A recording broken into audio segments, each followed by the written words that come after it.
Willie B. I do a show called Two Guys Garage.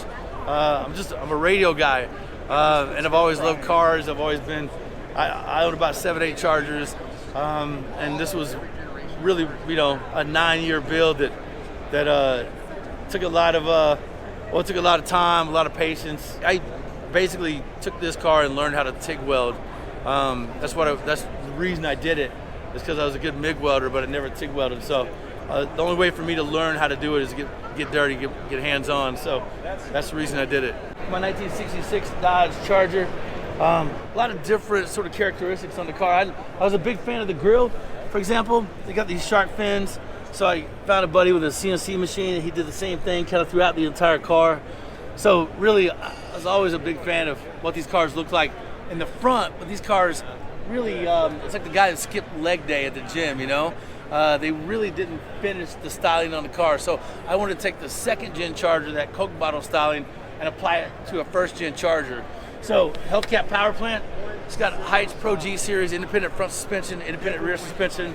I moved the front fender out 1.5 inches, and really, basically, I cut this whole body line. These first-gen Chargers have a body line that goes like this all the way up and down the car.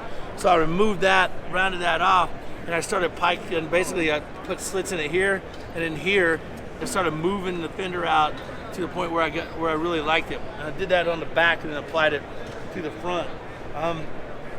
Here, the factory door remains the same.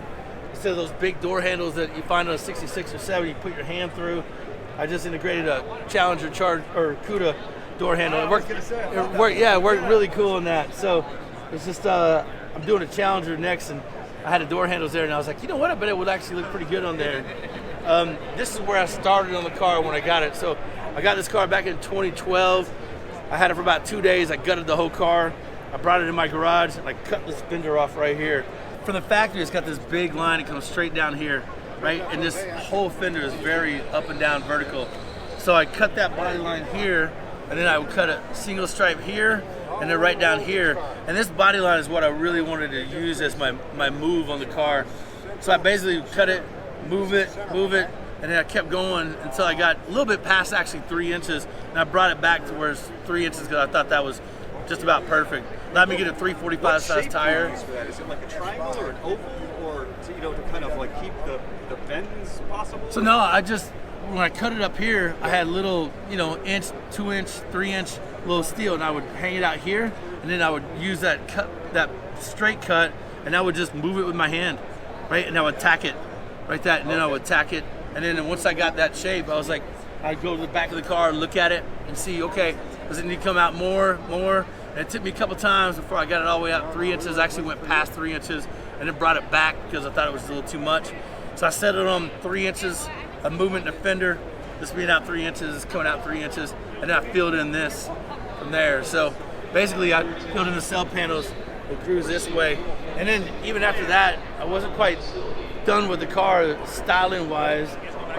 The roof of the car still wasn't quite right on it. It's got a big greater than sign going down the road. So I ended up cutting the cell panel all the way down this way and then cutting the A-pillars right up here. Right, I harvested some A-pillars from another car, and as soon as I cut it, the whole roof line dropped, boom. Wow. And it settled in the car almost like it wanted to go there, which is really cool. Is it a stock glass, or do you have to get custom? Stock glass, but if you notice the A-pillars, instead of being like this way, right, the A-pillars lean back a lot more. So this windshield comes back a lot more than what the original one does. Because the A-pillars sits more like this on the original one. So as soon as I cut the A-pillars, I was like, man, that was a big move. That worked out well for it. Then back here on the back, since this is my body line that I'm trying to keep tight, how to incorporate this body line here and come off the car. So the main deal was just kind of bring it to a point. If you can see, it goes thick and then thin kind of throughout the whole car. So bring it up top on a fin, best idea I had. I think that works really well. The original gas neck is right here on the 66 Charger, but they have this emblem right back here on the trunk panel. So I was thinking, well, why couldn't I make that emblem a fuel neck like in a 2nd-gen Charger? So I took a gas cap from a 2nd-gen Charger that normally sits here and incorporated that in the back. So that's my filler for the gas tank. So the old spare tire is actually a fuel cell, and I used the gas lid off a 68 Charger and have that all incorporated in there. And this is the stock rear light. Yeah, Setup, this actually one from a 66. This actually, I have another 66 Charger, so I robbed the tail light out of this. Oh, okay. And this actually was a 66 factory tail light. The new ones, the restamped ones, are a little bit lighter than this, so I wanted the darker one to go with the burgundy on the car. So it's actually a functioning kind of filler neck for the trunk. It's kind of cool. So. And you were saying that the fuel cell is shaped like inside the spare tire. Yeah, the old spare tire. Or is that something? Yeah, that's something we made. Yeah. Wow. Yeah. Okay. So. That is cool. And what did you do here for the rear Valance? So the rear diffuser, much like the front, right? In the front, I really like that grille, so I kept the same thing on the rear diffuser. You know? Oh yes, yeah, the lines. Yeah, those little shark teeth grill, and just incorporated, tightened the bumper, brought it in.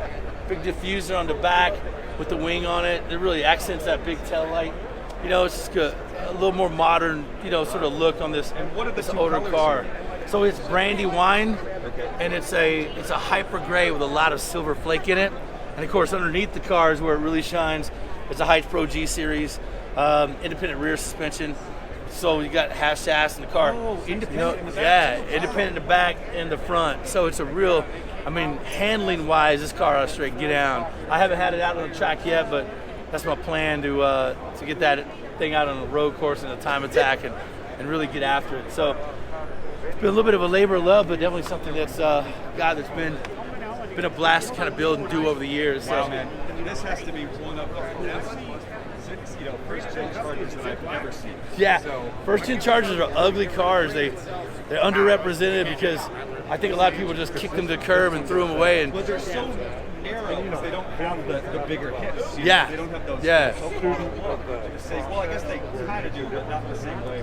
Anyway. no, they're called slapper cars because it looks like somebody just slapped the sides on them. They're real vertical, you know. So this added some curves to it, and made it look a little bit more like that second-gen Charger everybody loves. Yeah.